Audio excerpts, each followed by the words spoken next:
ஹரியானாவில் ஒரு ஜட்ஜ் கிட்டத்தட்ட 2700 கைதிகளை ரிலீஸ் பண்ண சொல்லி ஆர்டர் போடுறாரு. இவங்க எல்லாம் சின்ன சின்ன கிரைம் பண்ணிட்டு ஜெயிலுக்கு போனவங்க. அட் த சேம் டைம் பெரிய கிரைம், அதாவது கொலை, ரேப் இந்த மாதிரி பண்ணிட்டு ஜெயிலுக்கு போனவங்க கேஸ் எல்லாத்துலேயும் மேக்ஸிமம் பனிஷ்மெண்ட்ஸ் கொடுக்குறாரு. அது போக அந்த கோர்ட்டில் பெண்டிங்கில் இருந்த thousands ஆஃப் கேசஸை ஷார்ட் ஸ்பேனில் விசாரித்து தீர்ப்பு கொடுக்குறாரு. இது மொத்தத்தையும் அவர் 40 நாளில் பண்ணி முடிக்கிறாரு. இதை பார்த்த லாயர்ஸ், மக்கள் எல்லாரும் ரொம்ப இம்ப்ரெஸ் ஆகி அவரை ரொம்ப அப்ரிஷியேட் பண்ணுறாங்க. பட் 41வது நாள் அந்த ஜட்ஜ் எங்கே போனார், என்ன ஆனாருன்னே தெரியாமல் மறைஞ்சு போயிடுறாரு. போலீஸ், மக்கள் எல்லாரும் அவரை தேடுறாங்க. அப்போ தான் அவங்களுக்கு ஷாக்கிங்காக ஒரு விஷயம் தெரிய வருது. ஆக்சுவலி அந்த ஆள் ஜட்ஜே கிடையாது. அவன் டாக்குமெண்ட்ஸை ஃபோர்ஜரி பண்ணிட்டு ஃபேக்காக ஜட்ஜாக நடித்த ஒரு மாஸ்டர் தீஃப். இந்தியன் ஜுடிஷியரி சிஸ்டத்தில் இதுக்கு முன்னாடியும் சரி இதுக்கு அப்புறமும் சரி இப்படி ஒரு இன்சிடென்ட் நடந்ததே கிடையாது. Who is that master thief? தானி ராம் மிட்டல். இவன் ஒரு சாதாரணமான திருடன் கிடையாது. ஃபர்ஸ்ட் கிளாஸ்ல லா டிகிரி முடிச்ச இன்டெலிஜென்ட்டான கிராஜுவேட். அது போக he was a hand writing expert. அதாவது ஒருத்தவங்களோட சிக்னேச்சர், ஹேண்ட் ரைட்டிங் எல்லாத்தையும் அப்படியே மிமிக் பண்ணி ஃபோர்ஜரி டாக்குமெண்ட்ஸ் ரெடி பண்ணுறதுல படுக்கில்ல அடி. இதை தாண்டி ஹி வாஸ் அ சர்டிஃபைடு கிராஃபாலஜிஸ்ட். கிராஃபாலஜிஸ்ட் அப்படின்னா ஒருத்தவங்களோட ஹேண்ட் ரைட்டிங் வச்சு அவங்களோட பர்சனாலிட்டி எப்படி இருக்கும், கேரக்டர் எப்படி இருக்குங்கிறத அனலைஸ் பண்ணுறவங்க. அந்த ஸ்கில்லும் இவன்ட்ட இருந்தது. தானிராம் 1 இல்லை 2 இல்லை, கிட்டத்தட்ட 1000 காரை நார்த் இந்தியாவில் திருடி இருக்கான். எல்லா திருடங்களும் நைட்டில் தானே போய் திருட போவாங்க. பட் நம்மளோட ஸ்டைலே வேற. பட்ட பகலில் டிப் டாப்பாக ட்ரெஸ் பண்ணிட்டு போய் தான் திருடுவான். அதுவும் எங்கே தெரியுமா மேக்ஸிமம் காரை திருடி இருக்கான்? கோர்ட்டு கேம்பஸ்குள்ள. அதுக்கு அவரு சொல்ற லாஜிக் என்னன்னா, கோர்ட்டு கேம்பஸ்குள்ள தான் போலீஸும் லாயர்ஸும் பிஸியா இருப்பாங்க, என்னை யாரும் கண்டுக்க மாட்டாங்க அப்படின்னு அங்கிருந்தே எக்கச்சக்கமான காரை திருடி இருக்கான். அப்படி திருடின கார் எல்லாத்துக்கும் அவனோட ஹேண்ட் ரைட்டிங் ஸ்கில்ஸை வச்சு ஃபோர்ஜரி டாக்குமெண்ட்ஸ், அதாவது ஆர்சி புக், கவர்மெண்ட் டாக்குமெண்ட்ஸ் இது எல்லாத்தையும் ரெடி பண்ணி லீகலாக அந்த காரை வேற ஒருத்தவங்கள்ட்ட வித்துட்டு போயிட்டே இருப்பான். இப்படி அவன் பண்ண திருட்டு வேலைக்காக போலீஸ் அவனை கிட்டத்தட்ட 100 டைம்ஸ் அரெஸ்ட் பண்ணியிருக்காங்க. பட் ஒரு தடவை கூட அவனோட தப்பை ப்ரூவ் பண்ணி அவங்களால கம்ப்ளீட்டாக அவனை உள்ள தள்ளவே முடியல. அதுக்கு ரீசன் என்னன்னா, as I said, Dhaniram was a law graduate. So arrest ஆனதும் அதுலேருந்து வெளியில் வரதுக்கு அவன் வேரிய ஸ்ட்ராட்டஜிஸ் யூஸ் பண்ணுவான். ஒரு தடவை கூட இவன் போலீஸ்ல இருந்து பிசிக்கல் எஸ்கேப் ஆகல. ஒவ்வொரு டைமும் ப்ராப்பராக legally he escaped from that case. தானிராமோட கேஸ் எப்போ கோர்ட்டுக்கு வந்தாலும் அவனோட லாயரா அவனே அவனுக்காக ஆஜராகி வாதாடுவான்.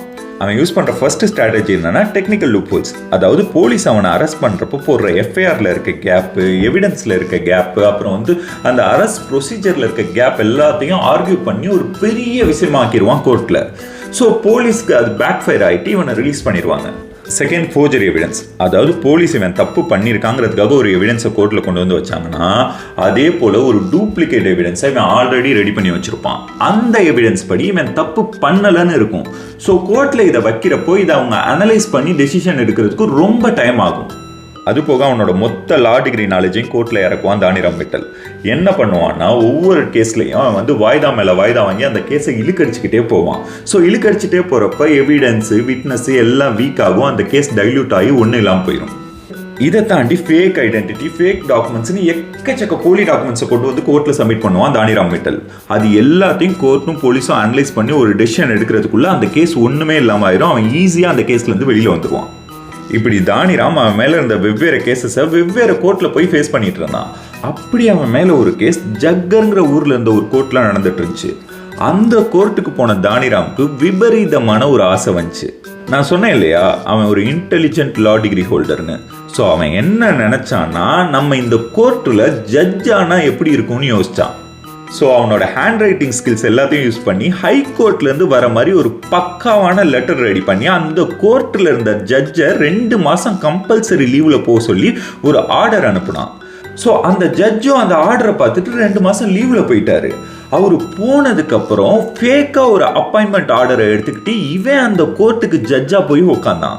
அப்படி அவன் ஜட்ஜ் ஆனதும் பண்ண முதல் வேலை அந்த கோர்ட்டில் அவன் மேலே இருந்த எல்லா கேஸஸையும் டெலீட் பண்ணான். அது போக அவன் ஃப்ரெண்ட்ஸு, அப்புறம் சின்ன சின்ன கிரைம் பண்ணிட்டு உள்ளே இருந்தவங்கன்னு சொல்லிட்டு கிட்டத்தட்ட 2000 கைதிகளை ரிலீஸ் பண்ணான். அட் த சேம் டைம் பெரிய கிரைம், அதாவது கொலை, ரேப் இந்த மாதிரி கேஸில் உள்ள வந்தவங்க எல்லாருக்கும் மேக்ஸிமம் பனிஷ்மெண்ட்ஸ் கொடுத்தான். ஸோ தட் அங்கே இருந்த லாயர்ஸ்க்கோ பீப்புளுக்கோ அவன் மேலே சுத்தமாக டவுட்ஸே வரல. அது போக அந்த கோர்ட்ல இருந்த thousands ஆஃப் பெண்டிங் கேசஸ் எல்லாத்தையும் இமீடியட்டா விசாரிச்சு உடனே ஜஸ்டிஸ் கொடுத்துட்டு இருந்தான். ஸோ பீப்புள் எல்லாரும் இவனை பார்த்து இம்ப்ரெஸ் ஆக ஆரம்பிச்சாங்க. பட் அவனோட தில்லுமுள்ளெல்லாம் அங்க இருந்த ஆஃபீஷியல்ஸ் எல்லாத்துக்கும் கொஞ்சமா தெரியறதுக்கு முன்னாடி அங்க இருந்து எஸ்கேப் ஆயிட்டான். தானிராமோட லைஃப் எடுத்து பார்த்தீங்கன்னா அவன் தேவைக்காக திருடல. He was working as a station master in railway station. அவன் பண்ணது எல்லாமே ஒரு கிக்குக்காக பண்ணான். இந்த தில்லாலங்கடி படத்துல ஜெயம் ரவி கிக்குக்காக திருடுவார் இல்லையா, எக்ஸாக்ட்லி சேம் கேரக்டர். நாளடைவில் திருட்டு அவனுக்கு ஒரு அடிக்ஷனா மாற ஆரம்பிச்சிச்சு. எந்த அளவுக்கு அடிக்ஷன் ஆச்சுன்னா 2016 அவனுக்கு 77 வயசு இருக்கப்ப கூட அவன் ஒரு காரை திருடி போலீஸ் அவனை அரெஸ்ட் பண்ணாங்க. பட் அந்த கேஸ்ல இருந்தும் அவன் ஈஸியா வெளியில வந்துட்டான். ஸோ திருடுறது, அரெஸ்ட் ஆகுறது, சட்டத்தில் இருக்க லூப்போல் வச்சு வெளியில் வந்துடுறது, இதுதான் அவனோட மொத்த லைஃப் ஸ்டைலு. அவன் போலீஸை விட ஃபாஸ்ட் இல்லை, லாவை விட ஸ்மார்ட். அதனால தான் அவன் போலீஸ்ல இருந்து ஒரு முறை கூட ஃபிசிக்கலாக எஸ்கேப் ஆகலை. ஒரு தடவை கூட அவன் எந்த வயலன்ஸும் பண்ணல. லீகலாக அவன் கேஸை அவனே போய் வாதாடி சட்டத்தில் இருக்க லூப்போல்ஸை வச்சு வெளியில் வந்தான். சட்டத்திட்ட இருந்தும் போலீஸ்ட இருந்தும் தானிராம் ஈஸியாக எஸ்கேப் ஆகிட்டே இருந்தான். பட் டைம் கிட்ட இருந்து யாருமே எஸ்கேப் ஆக முடியாது. அவனோட 85 வயசுல ஹார்ட் அட்டாக்ல தானிராம் மிட்டல் இறந்து போனான். இந்த நியூஸ் கேட்ட போலீஸ் அப்போ கூட அவன் ஏதோ ஃப்ராடு தான் பண்றான், அவன் உண்மையா இறந்துருக்கானாங்கிற பார்க்கணுங்கிறதுக்காக அஃபீஷியல்ஸை நேரடியாக சுடுகாட்டுக்கே அனுப்பி அவனை தான் பரி பண்றாங்களான்னு செக் பண்ணிட்டு வர சொல்லி அனுப்புனாங்க. அதுதான் அவன் கிரியேட் பண்ண இம்பாக்ட். யோசிச்சு பார்த்தா first class law degree holder, handwriting expert, certified graphologist, இந்த டேலண்ட் எல்லாத்தையும் அவன் ரைட் வேலை யூஸ் பண்ணியிருந்தானா இந்தியாவோட டாப் லாயர்ஸில் ஒரு ஆளவோ இல்லை ஈவன் ஜட்ஜாவோ கூட அவன் மாறி இருக்கலாம். பட் அந்த டேலண்ட்ஸை தப்பான வழியில் யூஸ் பண்ணதுனால திருடேங்கிற ஐடென்டிட்டியோட செத்து போனான் Dhaniram Mittal. Brilliance without morals is always a tragedy. So இந்தியாவோட மாஸ்டர் தீஃப் தானிராம் மிட்டல் பற்றி நீங்கள் என்ன நினைக்கிறீங்கிறத இந்த வீடியோ கீழே கமெண்ட் பண்ணுங்கள். இந்த மாதிரி இன்னும் நிறைய இன்ட்ரெஸ்டிங்கான ஸ்ட்ரேஞ்சான ஸ்டோரிஸ் கேட்குறதுக்கு என் சேனலுக்கு சப்ஸ்கிரைப் பண்ணுங்கள். See you in next video. Take care. Bye-bye.